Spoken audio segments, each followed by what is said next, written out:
자, 여기서 원칙이 뭐냐면 다세대 주택을 다가구 주택으로 용도 변경한 다음에 2년을 보유해야 됩니다. 2년을 보유하고 매각을 할 경우에는 1가구 1주택 비과세를 받는다. 건축물 대장도 믿을 수 없습니다. 그리고 꼭 현장에서 확인을 하시고 주거로 사용하는 층수가 있는지를 꼭 확인한 다음에 나중에 이 부분이 위반 건축물로 걸려서 다세대 세금 폭탄이 맞을 수 있기 때문에 꼭 현장을 확인하시기 바라겠습니다. 최근에 제가 건축주 온라인 강의를 1강부터 50강까지 마무리를 했습니다. 총 100여 개의 영상을 월 6,990원으로 공부를 할 수 있기 때문에 여러분이 가입하시고 건축주 온라인 강의 수업을 공부하시면 좋을 것 같습니다.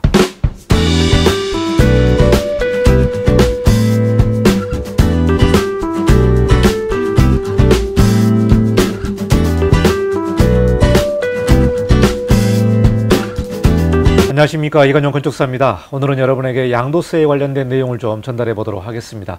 양도세 세금 폭탄과 또 위반 건축물에 관련된 내용인데요. 제가 2020년 1월에 옥탑방 때문에 세금 폭탄을 10억 원 맞는다는 그 영상을 여러분에게 전달했습니다. 그 영상을 보시고 건물을 팔 때에 이 부분이 양도세 중과에 해당되는지 많은 문의 전화가 왔고요. 특히 옥탑방을 개조를 해가지고 주거로 임대 놓은 그런 경우도 있었습니다. 그래서 오늘은 2020년 1월에 제가 여러분에게 제공한 영상에서 조금 더 업데이트된 그런 영상을 좀 만들어 봤습니다. 자, 이 영상은 끝부분까지 다 확인하시고요. 매우 주의할 점을 여러분에게 전달하기 때문에 영상 끝부분까지 꼭 확인하시기 바라겠습니다. 자, 그러면은 양도세 폭탄에 관련된 내용을 여러분에게 전달하도록 하겠습니다. 이럴 때 세금 폭탄 맞는다. 양도세 세금 폭탄에 관련된 내용인데요. 다가구와 다세대의 차이 그리고 중요한 변수들에 대해서 여러분에게 좀 자세하게 설명을 하도록 하겠습니다. 자, 먼저 원칙을 좀 말씀드리겠습니다.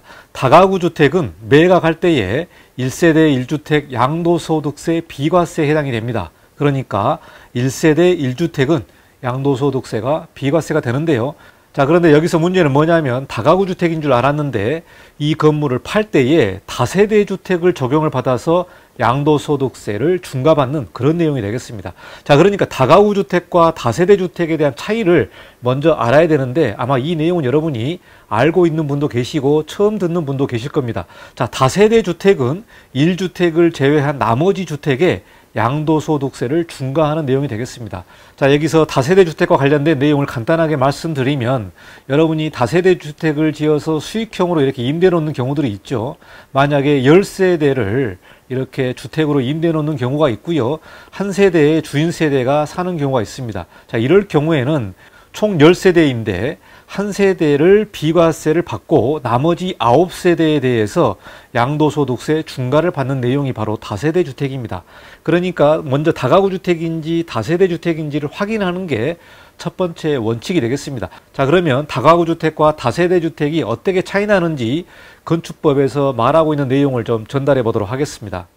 자, 다가구 주택은 200평 이하이고요. 19세대 이하입니다. 자, 그리고 여기 그림을 보시면은 1층이 필로티고 2층, 3층, 4층. 그러니까 주택의 층으로 사용하는 층수가 3개 층 이하입니다. 3개 층 이하이고 여기서 지하층은 제외됩니다. 그러니까 예전의 건축물 보면은 반지하에 있는 다가구 주택이 있는데요. 지하층은 제외되고 지상에 있는 3개 층 이하일 경우에는 다가구가 됩니다. 자, 여기서 다락방은 층수에 해당이 안 됩니다. 여러분이 다락방도 혹시 층수에 해당됩니까? 이렇게 물어보는 분이 계시는데요.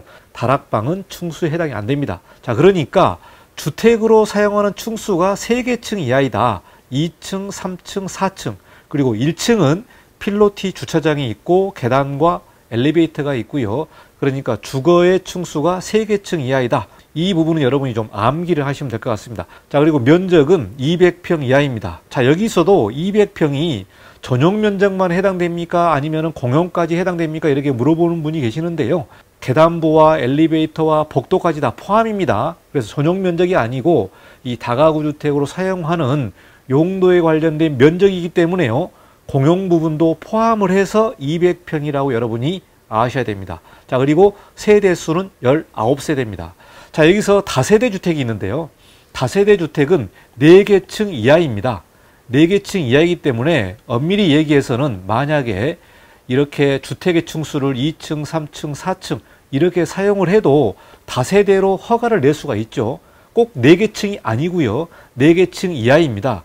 그러니까 2계층만 주거로 사용을 하면서도 각각 세대 등기를 구분 등기를 하게 되면은 이거는 다세대가 되는 겁니다.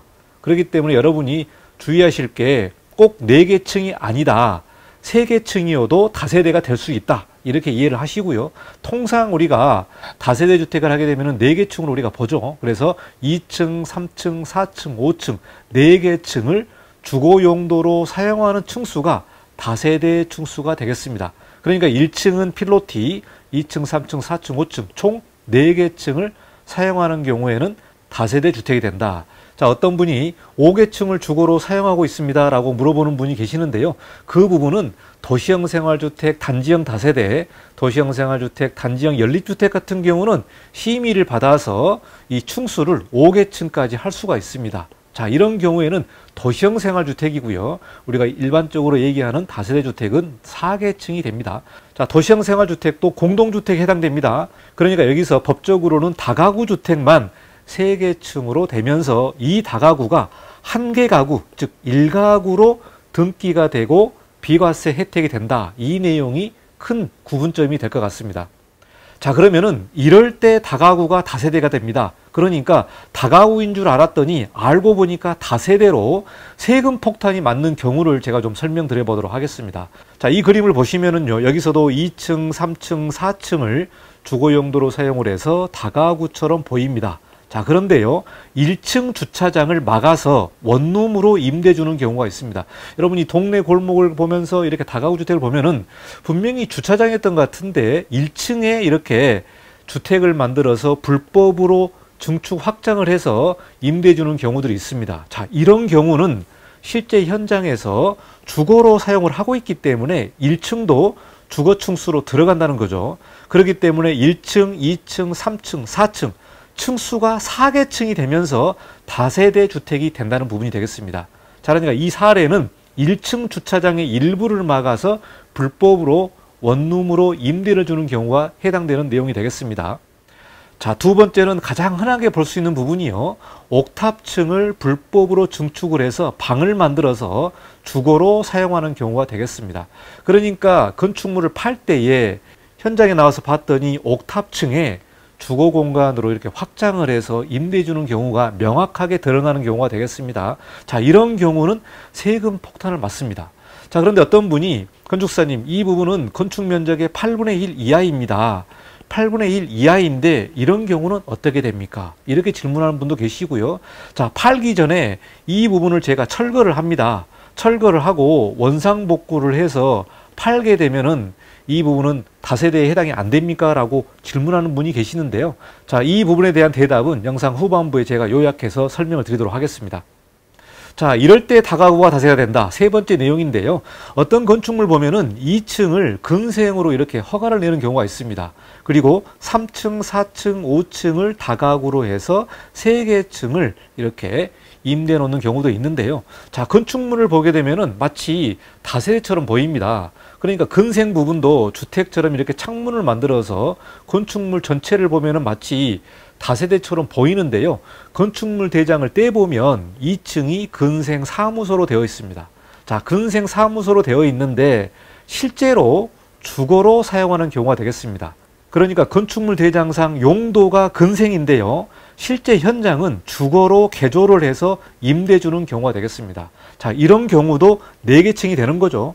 그러니까 건축물 대장이 중요한 게 아니고 현장에서 어떻게 사용하는지, 현장에서 주거로 사용하고 있는지가 매우 중요한 내용이 되겠습니다.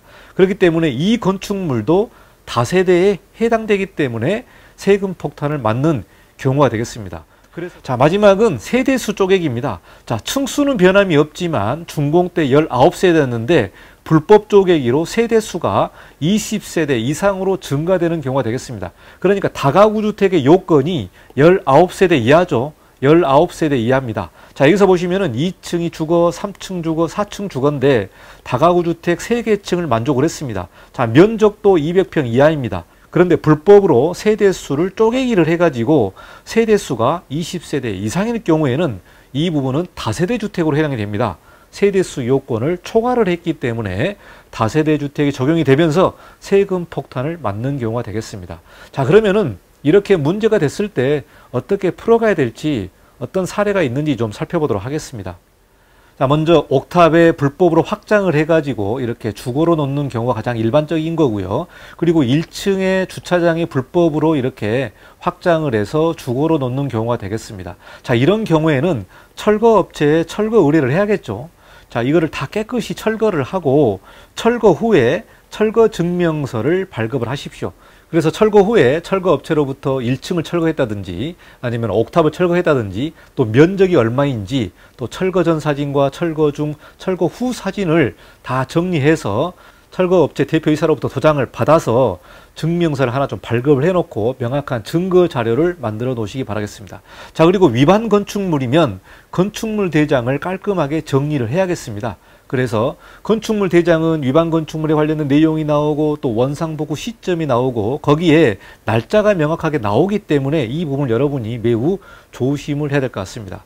자, 그런데요, 현재 다세대인데 이 부분을 다가구로 용도 변경도 가능합니까? 라고 물어보는 분이 계십니다. 그래서 다세대 주택인데 이 부분을 일부분은 용도 변경해서 근생으로 만들고 나머지 3개 층을 다가구로 만들어서 한가구로 정리를 하는 거죠. 자, 이 부분을 좀 설명드리도록 하겠습니다. 다세대 주택을 다가구로 용도 변경을 한다. 그러니까 다세대 주택을 4개 층이었다. 4개 층이었다면 1개 층은 근생으로 용도 변경을 해야 되고요. 나머지 3개 층을 다가구로 바꾼다든지, 즉 3개 층 이하로 바꿔야 되겠죠. 그러니까 이 부분은 용도 변경 절차를 밟으시고 2년을 보유한 다음에 매각을 해야 된다. 그럴 경우에는 1가구 1주택 비과세를 받아야 됩니다. 자, 여기서 원칙이 뭐냐면 다세대 주택을 다가구 주택으로 용도 변경한 다음에 2년을 보유해야 됩니다. 2년을 보유하고 매각을 할 경우에는 1가구 1주택 비과세를 받는다. 그러니까 다가구 주택으로 변경한 후에 2년을 보유를 해야 되겠습니다. 그 다음에 매각을 하라고 말하고 있습니다. 자, 그런데 용도 변경 후에 2년 이내에 양도를 하게 되면 어떻게 됩니까? 2년 이내에 양도하게 되면 거주자가 선택하는 1주택만 비과세를 받을 수 있고 나머지는 양도세가 과세됩니다. 이 부분 여러분이 잘 참조하시기 바라겠습니다. 그러니까 10세대를 다가구 주택으로 바꿨는데 한 세대는 거주자가 선택해서 비과세를 받고 나머지 9세대는 양도세를 받는다. 즉 2년 이내에 양도하게 되면 중과세를 받는 거고요. 그리고 2년을 초과해서 매각을 하게 되면 1주택 비과세를 받는다는 부분을 꼭 명심하기 바라겠습니다. 자, 여기서 끝난 게 아닙니다. 이런 집을 살 때 매우 주의할 점을 여러분에게 말씀드려보도록 하겠습니다. 건축물 대장도 믿을 수가 없다. 여러분이 어떤 다가구 주택이라든가 이 건축물을 살 때에 건축물 대장이 다가구로 깨끗합니다. 자, 그리고 위반 건축물 표시도 없습니다. 이렇게 말하시는 분이 계시는데요. 그러나 현장이 불법인 경우가 있습니다. 현장이 불법이다. 즉 건축물 대장에 위반 건축물이 없기 때문에 깨끗하다. 이렇게 보시고 여러분이 매입을 하는 경우가 있는데요. 그게 아니고 현장을 꼭 확인해야 됩니다. 현장을 확인을 해라. 왜 그러냐면 위반 건축물로 아직 걸리지 않았을 뿐이지 이 부분은 분명히 잠정적으로 위반 건축물이기 때문에 언제든지 불법으로 걸리게 될 확률이 매우 높다는 겁니다.